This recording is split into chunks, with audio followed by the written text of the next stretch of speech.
sir.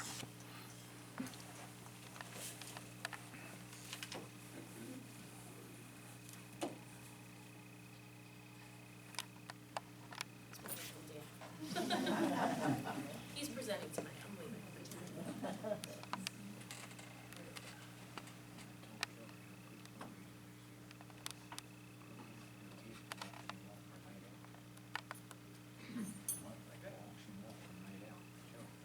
I'm gonna try to skip using the mic. Can everybody hear me? Yeah. If you can't, just let me know. Don't feel like you're interrupting me. We're still learning. So my presentation tonight is on the Charlotte Speakman House, the 1859 Charlotte Speakman House. And as we're waiting to load up here, I have the same claim that Carol does. I am not a historian. And I through this project, realized that all my time spent with the Historical Society, I was more on the operations end and the logistics end of getting things done, and not on the history end. You know, I really didn't, I should have paid attention. I should have paid more attention, right? So this is the best I can do to piece the history together. And, you know, I feel kind of silly standing up here because I don't know a lot of the history of the house.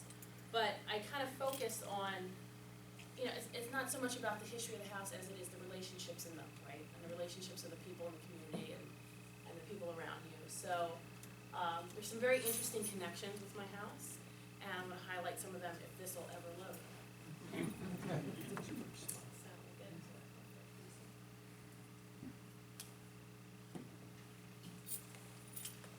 We're 75% of the way there.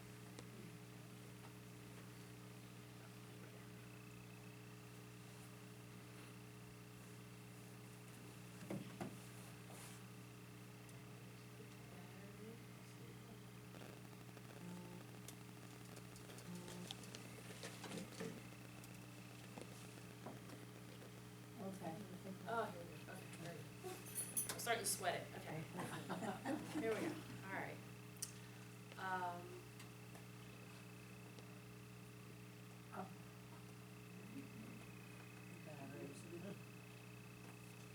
It's thinking on my end. So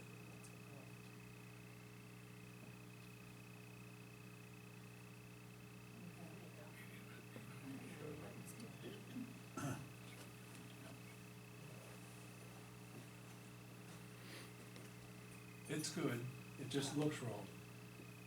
yeah, on my screen it's completely different. So Yeah. This is very interesting. You'll see it right, Yeah. you'll All see right, the so- advance. Here we go. All right, so I'm going to try to get through this one.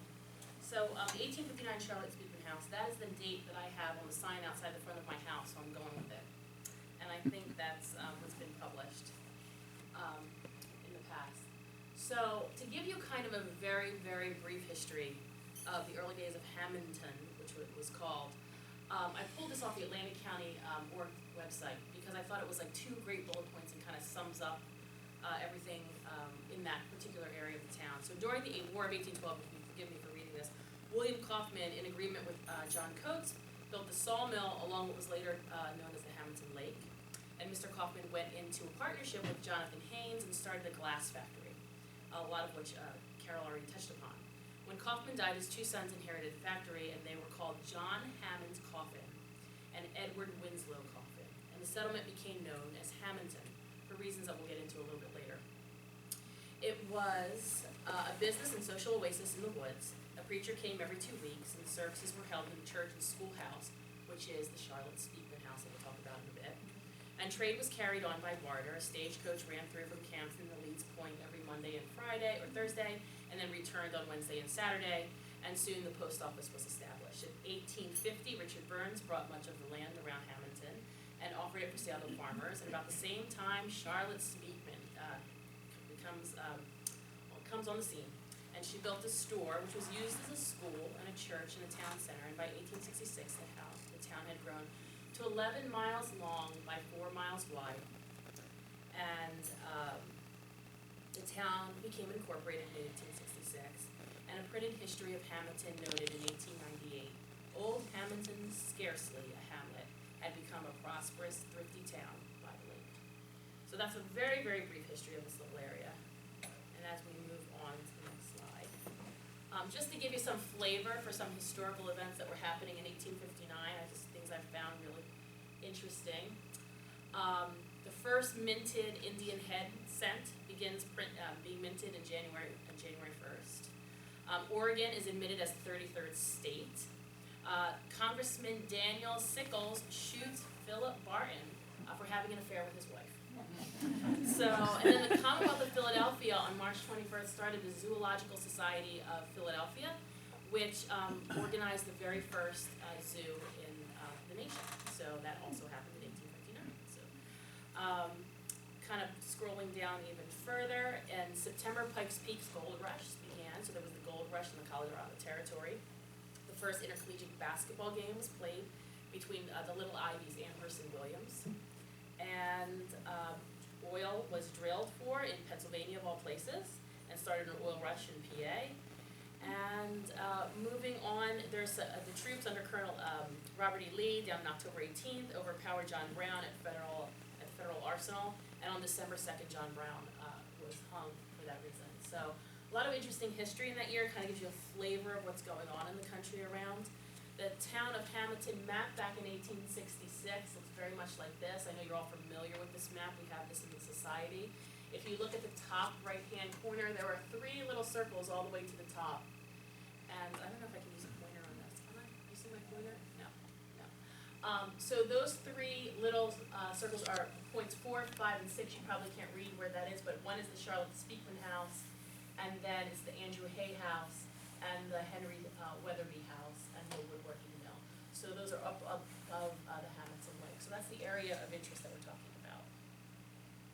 In the Illustrated History of the Town of Hamilton by Wilbur and Hand, there is some mention as to Charlotte Speakman, and she's in the 3rd chapter, building a new town, Burns and Landis in the early settlements of the town. And as you scroll down, it says, which you obviously can't read from far away, but it says, "To a woman belongs the honor of building the first store. It was in old Hamilton, still standing today. Today meaning 1889, I think it was. The second building to the right-hand side of Pleasant Mills Road, as you turn towards the lake, and the owner was Charlotte H. Speakman." She's referenced again in the story of Hamilton, which we'll get to. But I thought this was very interesting as well. I'm going to read from my notes a little bit here because the writing, for whatever reason, is very, very small on the screen. But also gives you kind of a flavor of what's going on. And I can't read it here either, so that's great. So let me start over here. In 1866, the year of the town's incorporation, a local census was taken, and it showed that the town contained 1,400 inhabitants. Horses and cattle and swine totaled 581. The number of acres assessed were just over 19,000, and the number of acres in cultivation were just over 2,000. There were planted strawberries of 304 acres, and blackberries of just over 200 acres, and cranberries of 40 acres. And in the town, there were 53,000 grapevines and 23,000 pear trees, and 677 quince and 829 plum trees, and 1,350 cherry trees, one of which is still standing on my property today. The number of the dwelling houses was 365, and the schoolhouses was 4, churches were 2, and the mills and factories were about 4. And the whole number of buildings were 383 in the town, and the whole value of the real estate in the town of Hamilton was worth $596,000. And all personal property was $169,000. So we've come a long way since that time. In the story of Hamilton, Charlotte Speakman is mentioned again, and Charlotte Speakman of Wilmington, Delaware, is credited with building the first store on Pleasant Mills Road in the Old Hamilton section. So we find out now in the story of Hamilton that she originates from Wilmington, Delaware. Once again, in the story of Hamilton, it gives credit that the home was Wesley Vaughn and Mamie Vaughn's house, which once had Charlotte Speakman's store, and in the background of the home was Mr. and Mrs. Herbert Turner, which I believe was your home, right? Property also dates back to the early days of Hamilton, so that's where it mentions it in the town of Hamilton book. So the role of the general store was really important back then, and this is kind of like the center of what every community is centered around, is the general store. And so I thought it would be kind of interesting to kind of think about the general store during this time and the role that it played. And for forgive me once again for reading, but out of necessity, country stores or general stores got their start during the colonial period for many pioneers who lived on the outside of the urban markets. And many owners of the mercantiles began as roving peddlers, and once they accumulated enough wealth and capital and inventory, they often established permanent locations. Others, however, would specifically move to quickly growing areas or crossroads, knowing that they would be successful. This was particularly true in towns such as mill towns, mining camps, or railroad towns, and that was particularly true for Charlotte Speakman. She traveled from Wilmington, Delaware, to set up shop in Hamilton. In many instances, the mills and mines in the country store would be the first businesses in the new settlements, and sometimes the town itself would take their names from those businesses. That was not necessarily because the residents wanted it that way, but when the number of area residents grew large enough, they needed a post office. And who was going to go out and get the post office? Well, it was one of the proprietors of the business that was already established. So they would kind of select the name, and they would name it after themselves. So welcome to Hamilton, right? So you're going to find a lot of store-bought goods. In addition to only being the provider of store-bought goods and the post office, the country store served as a role, other roles, including the center of the community and the exchange of banks exchanges, community message centers, political clubs, and forum for men for the community. Somewhere in the store, on one of the walls, there were every type of notice that you could find, whether it be social events or local events or elections, or even notices for wanted posters for outlaws. And of course, you can find a variety of goods in these stores, from everyday items like sewing notions and fabrics and household items and soaps and medicines, or to candies and khaki pants and tobacco. It was kind of the hub of the community, and so it's kind of interesting to think that all that activity, Carol, took place, in my home, in the four walls of my home. Well, you've got activity now. I've got activity now, and it's completely different, 3 but children. they're tearing down the four walls of my home. So there was lots of activity happening in that area of the town until, of course, the railroad came in town and relocated it. Generally, these were 2-story frame buildings, painted white. The front had a raised porch, convenient for loading and unloading. During the warm weather, the porch served as a social center where men gathered outside. And I can imagine that's my front porch comes off, my front step comes off several feet off the road, so I would think, and I'm literally right on the road because it was a horse trail back in the day, so I would think that would probably make a lot of sense, given the layout of my home. The upper floor was often attic space and served as supply storage, and in certain cases, it was a second floor, it was a full second floor, and it served as the proprietor's home, and that was the case for Charlotte Speakman. And it would also serve as a stock rooms, and other things were served on other days. So it's very interesting what's going on in these rural communities and how the general store kind of develops as the community hub. In certain texts, you'll see that it was used as a church, it was used as a meeting place, it was used for funerals, as Kelly pointed out to me a couple nights ago. She thinks my house is haunted. Not saying that. But it was, and they kind of served as, it served as a general purpose building for the entire community. So who is Charlotte Speakman, right? She traveled from Delaware, Wilmington, Delaware, and in the history of the state of Delaware, you can find reference to actually her son. Let me see if I can make this a little bit larger here without really messing this up.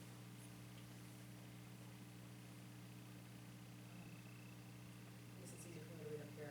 So Newton H. Cloud received his education in public schools at Hamilton, New Jersey, and Wilmington, Delaware. At an early age, he was apprenticed to his brother Hiram to learn carpentry. And when his term of indenture had expired, he engaged for business for himself, and for the past 20 years, constantly employed as an architect and builder.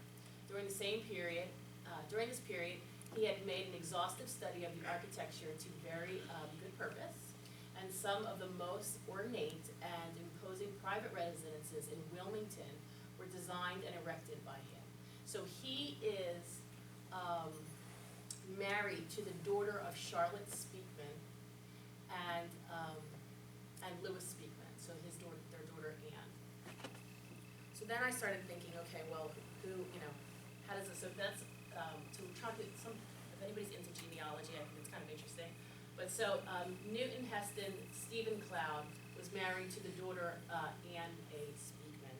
And we can kind of search through their, family tree, and it's cutting it off, but, Anne was the daughter of Charlotte Hickman and Lewis Speakman. And what I find very interesting about this is if we go one slide forward. Let me do that. Here we go. Okay. So, John Hickman and Anne Bullock were the parents of Jane Anna Hickman and Charlotte Hickman and Esther and Lewis. But if we go back a slide, Jane Ann Hickman, which is Charlotte's sister, their son married their daughter, so they were first cousins. So I continued to follow the family line, kind of back. I thought that was kind of an interesting note. So they were married, they were literally kissing cousins. So as you follow the family line, we follow it like through the maternal lines, and I was able to date it all the way back to the 1500s. But John Grubb, this is very interesting. So John Grubb and Francis, so we switch over to the maternal line, and they were the first to migrate from England to the United States, and he was born in 1652. So the family's line starts in America at that time, well, somewhere around that time, because he was married. He was married in England, and they immigrated together. And then the next interesting tidbit in the family line is John Grubb, who is two generations from that, was born in 1610 in England. And John was a royalist, and it was inherent to the Church of England during the Cromwell time. And after the execution of Charles I, he settled in Cornwall in 1650, but later to Wiltshire, where he died in 1666 and was buried in the family churchyard at Paulton. So it seemed like they came from an interesting family, and the first generation was the first time that a will was probated in the United States, in Delaware, for the generation that migrated. So they had something to actually inherit from the prior generation. I mean, you wouldn't see a will otherwise, right? So and then we date them all the way back, and I think the last date we have is 1581, which is very interesting to me. So Mamie Nikolai Vaughn. Mamie was the prior owner to my house. It was actually one in between Mamie and I, but Carol remembers Mamie, and she was a legend. She was the coolest. She was the coolest. She was like a mother and a grandmother to our family when we first came to Hamilton, because, you know, our heritage was up in northeastern Pennsylvania. And when we first came down to see a house, we came down 206. Growing up in the Poconos, I thought 206 was the end of the world. But Mamie would used to get involved with our activities throughout her lifetime that she was there. And such a wealth of information. I wish I wasn't so young, and I would have remembered more about Mamie. But it got me thinking about her. And in the illustrated history of the town of Hamilton, there is a mention of a Nikolai in the first settlements. And I don't know the relation, and maybe Carol, you might know if it was any relation, but it was Henry Nikolai. So there is little now at the lake to remind of the days of the coffin. The glass factory was located on what was now the corner of Central and Hamilton Avenues. Hamilton Avenue meeting the Whitehorse Pike.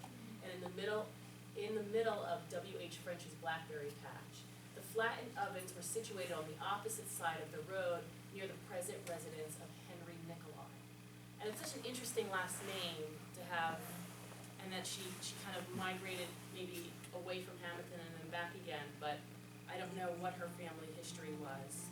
I know very little about Mamie, but what I do know, she was an elementary school teacher in Pomona, New Jersey.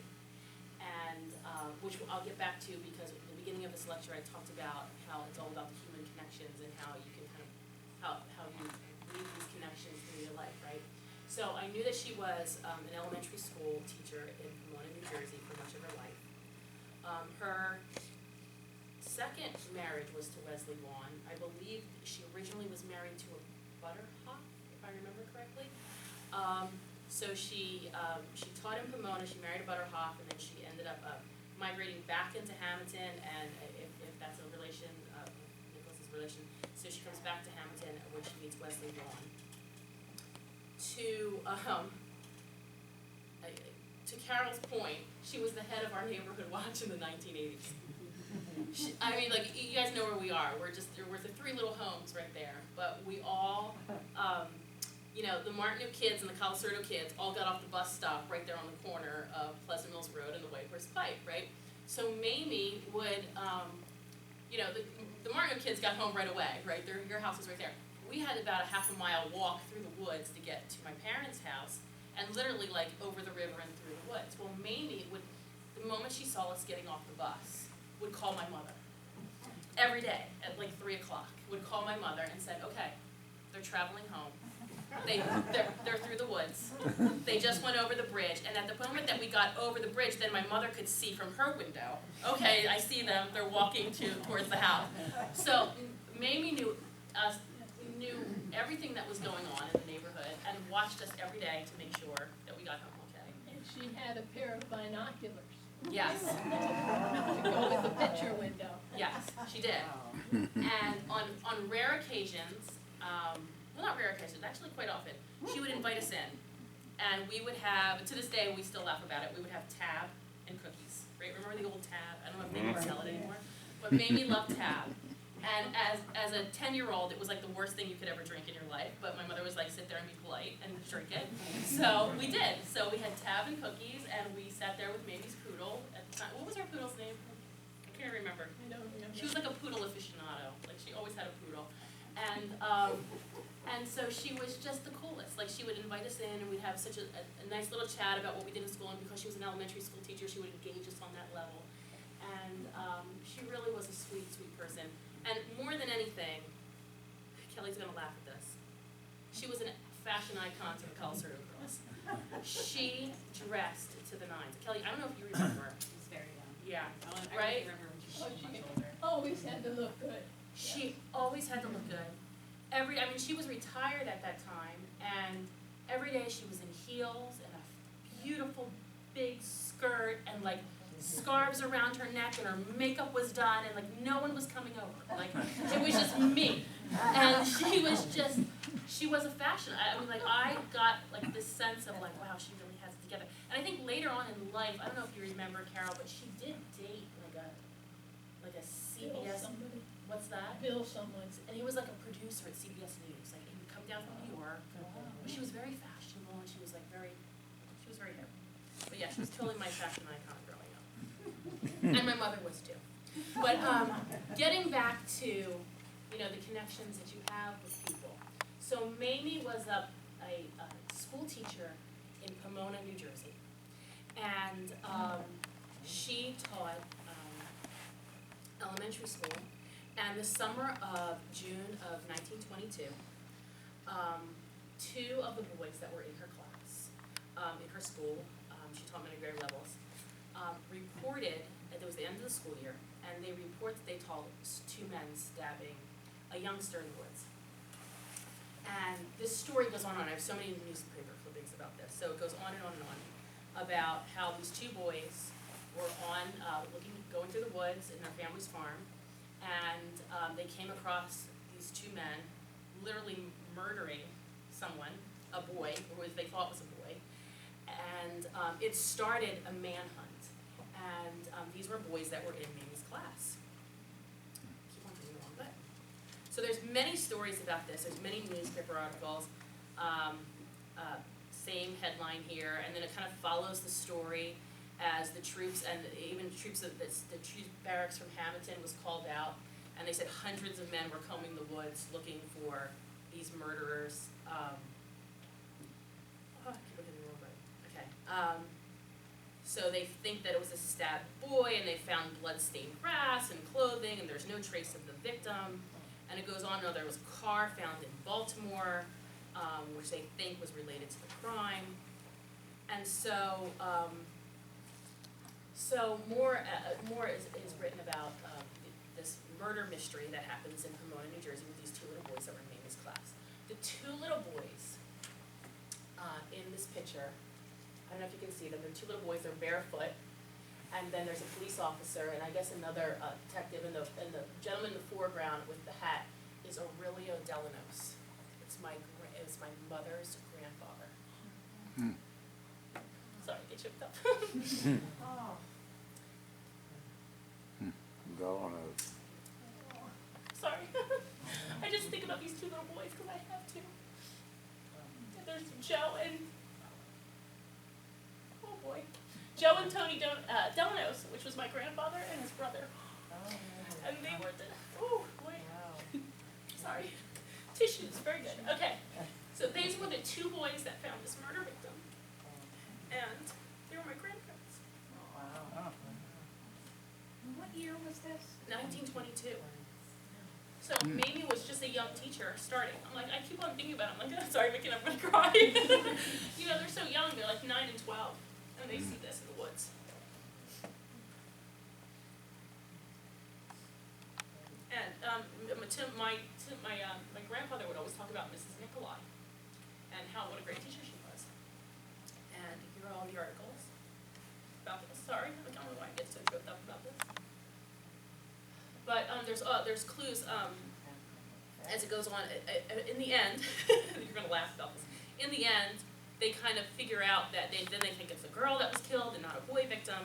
And then in the end, they're still searching for them. I can't get through this article, but they end up dismissing it. They never found out.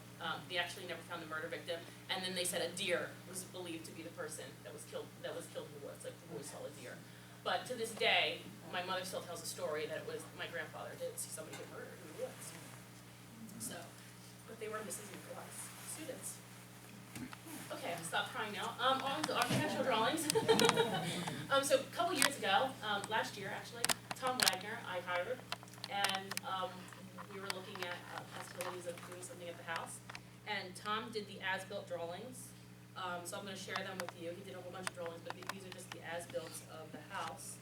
And so this is the house as it stands today. And it's a series of add-ons that started, what we think is the original structure is that. So that is the subfloor, that's the basement level. And we think that's the original structure. There's a fireplace here and a fireplace there.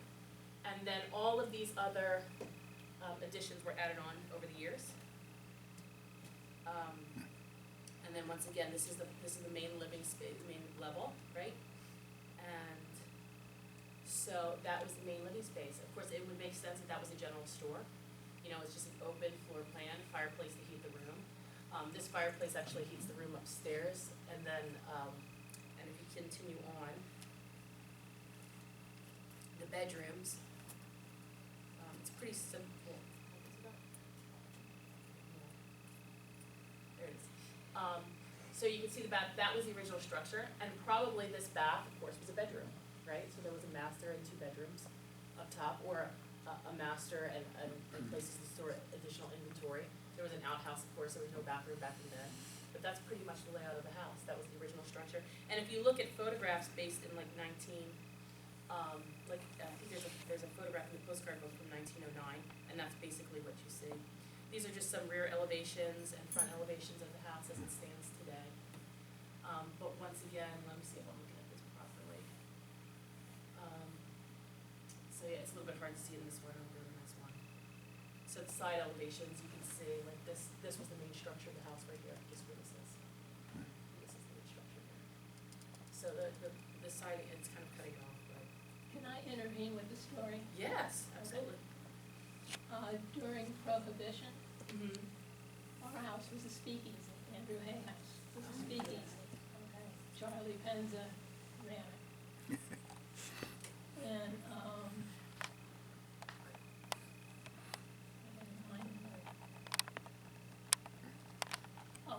Mrs. Vaughn was sitting in her kitchen, and all of a sudden, a knock came to the door. This is in the 30s. And there were two women there looking for the house. And she directed them down to Hay House. The little addition on our house to the one side opposite the sun parlor is where the speakeasy was. Our cellar steps are all chipped off because of kegs of beverages being rolled down. And the dining room was used as a tea room, and Mrs. Albano, who lived up by the root beer stand, okay, of course it wasn't there at the time, would come down, I guess as a young woman, and scrape the gum off of the wide planked floors. So, Wow. yeah. But I only know of these, again, because of the oral history of Mrs. Vaughn. Thank you. I never knew that, that's interesting. So that's kind of the layout, and then, of course, then the garage is, I think this got in here by accident, but that wasn't part of the original structure, I guess. So, once again, back to personal connections. So, about 15 years ago, when I just got back, I just started the Historical Society, right? I think it was my first year, and we were planning a Christmas party, and everybody was like, okay, well, who wants to do it? And there were crickets. And so I think I drew the shortest straw. And I had the Christmas party. No, I really enjoyed doing it. And I had the Christmas party. Grace took all of these photographs, which I just found. And she's not in one of them because she was behind the camera the entire time. But I thought I'd share them because it's all about the connections and the people in the house. And a lot of you guys were there. So this was just the interior of the house back then. I had just moved into the house. Harry and I. Tom Southern brought me a wreath. There's Tom and Marion. Can you guys see this all? I'm sorry. So, you know, we had a phenomenal little party. I don't know if we still do a holiday party, but we should, you know, as soon as my boys start destroying my house, I'll offer up again. Right now I'm in no way can we do it. But this was fun. It was wonderful. It was a fun night. We had a good time. It was like being on in a movie set. Aw, thank you. I don't know why it's not advancing now. There we go. The caterer in me always has to take the beverage and food shots, sorry. I can't help it.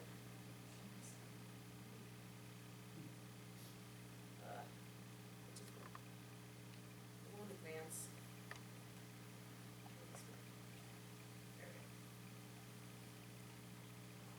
So this was fun.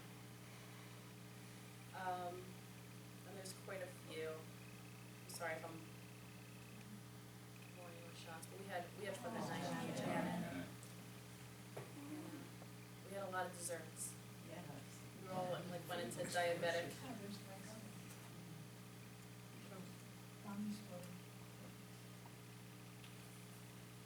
Do you still have that wallpaper in your dining room? I do. Do you? And Oh, really? yeah, and I have such guilt about that wallpaper. In fact, if you come to my dining room, I have 9 rolls of wallpaper laid out, because I want to change it. And I just hear these stories about how long it took Mrs. Vaughn to painstakingly pick out that wallpaper. It did, I was with her, and it was down at Town Paint that we picked it out. Yeah. That's right. Actually, that's where I went. I have town paint samples all through my house, and everybody in my family guilts me except Kelly's like, it's time for it to go. I know. I'm like, I know.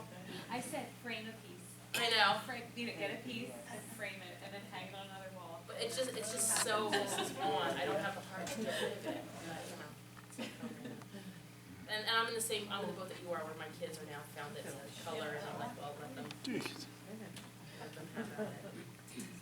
So that was just our party. We have a little greenhouse that we had dessert hour in and all that fun stuff. So it's about sharing memories. I can't believe that this was 15 years ago. It's a little, Can we have a picture of the, no, it's okay. a picture of the invitation? Of the invitation from the party. Oh my God, it was so cool. I don't even remember it. I don't have it. I might. I bet you do. There you are. Oh, There no. you go. I didn't go, I couldn't go, I forget why. But I can't remember. I made think I some- used the It house. was, Was it a rendering it of was the house? brown. Okay. Oh my God, it was so cool. I can't even remember. Isn't it terrible? I gotta go And find for it. some reason, I couldn't go. It was fun. It was a good night. So I promise I will do another one because we had a nice time. And I'm going to end on this. This is the postcard. This is the postcard book that Grace and I did. And that is the house back in 1905. So you can see what the original structure was. And very interesting, there are no trees around it, but probably because the mills used all the trees around it, right? So we were basically a dirt road with no trees. And but you can see that original structure, the two fireplaces. It does look to be like a small add-on in the back, but not a big one. You know, it's probably like twice or three times the size of that now today, but that's what it was. And very little, so I'm going to read you the caption that Grace and I wrote underneath the book. So it said, Old Hamilton was originally situated on the north side of the White Horse Pike. It was there businesses, churches, mills, homes began clustering in the early days of the new settlement's founding. A woman before her time, Charlotte H. Steepman, opened the first general store in the area of Pleasant Mills Road. The two-story building provided both housing and business for its proprietor and still stands today on its original foundation. Over the years, various owners carried out restorations, converting the entire space into a charming home, carriage house, and a child's play cabin.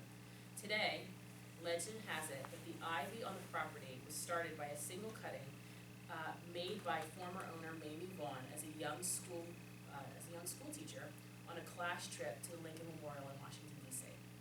So tonight, I brought you all cuttings of the ivy because it's all started from Lincoln Memorial. So I just literally did them this morning, so you have to keep them in the pots for a few weeks so they grow some roots, right? But it's all the original ivy from the Lincoln Memorial is what started it. So that's it, and that's the house. I have to say that I was gonna try to say this before, but you know, in the early days, you don't know that anymore, it doesn't happen, but there was a little tumult going on, and when Kristin was always the steadying influence. Oh, thank you, thank you, I So we- appreciate that. So here we are today. Today, 15 years later. Thanks, everybody.